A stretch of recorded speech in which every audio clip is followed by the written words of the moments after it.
Bismillahirrahmanirrahim. Assalamualaikum warahmatullahi wabarakatuh. Dulu ada nasihat dari orang-orang tua kami ya, bahwa kalau mau pergi itu ya, pertama cari rumahnya Allah. Cari itu rumahnya Allah. Cari rumah Allah itu maksudnya gimana? Cari rumah kiai, cari rumah orang alim, cari rumah ustadz. Kemudian yang kedua, cari rumah orang miskin, cari rumah yatim. Jadi sempetin dari rumah kiai, cari rumah orang-orang yang miskin, cari rumah orang yatim ketika kita berangkat ke satu daerah. Kemudian yang ketiga, cari rumah makan. Jadi kalau lapar, ya bisa makan begitu. Nah kalau kata orang tua begini, kalau rapi, cakep tuh kiai, cakep tuh alim, cakep tuh ulama, cakep tuh habib, dengan rumah dia udah beres tiga-tiganya. Jadi di rumah habib itu, di rumah ulama itu, di rumah kiai itu, di rumah ustadz itu, kita sudah langsung bisa sedekah buat anak yatim. Kita bisa minta doa dari beliau. Kita bisa bersedekah juga kepada orang alim tersebut. Dan kemudian kita dapat makan deh. Nah, ini menjadi solusi nih buat saudara-saudara semua. Berangkat dari surah Al-Fajr yang kita dengar, kita baca adalah, kalau kita kemudian punya masalah, bersegeralah kita mencari rumahnya Allah. Bersegeralah kita mencari rumahnya Allah. Kita segera mencari masjid, kita segera mencari musalla. Kita segera mencari tempat-tempat di mana Allah ada di sana. Ya emang sih kita nggak mengenal ya, nggak mengenal rumah yang sebenar-benarnya bisa menolong kita semua. Kita nggak mengenal. Yang kita kenal siapa?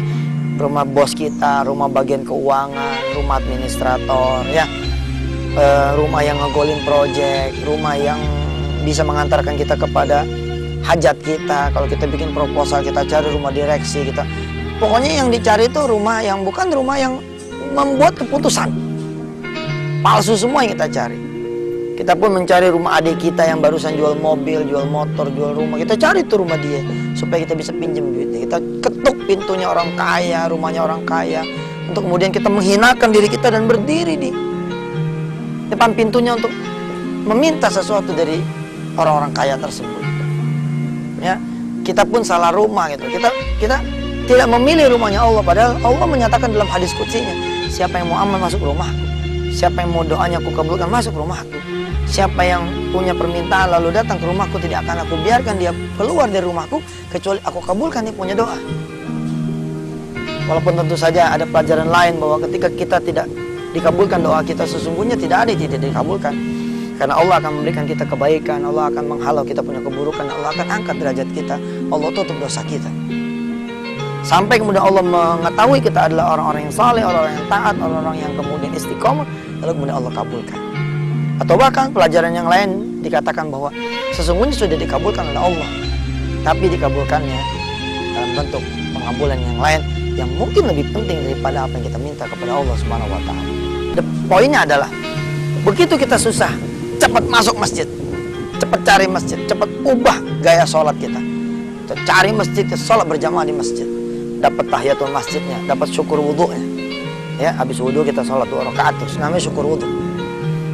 Kemudian kita dapat baca Quran sebelum azan, kita dapat dengar azan, jawab azan, kita dapat iqomatnya, kita dapat doa bainal azan wal iqamah, kita dapat kemudian takbiratul ihram, imam yang pertama, Allahu Akbar, dapat yang pertama dapat.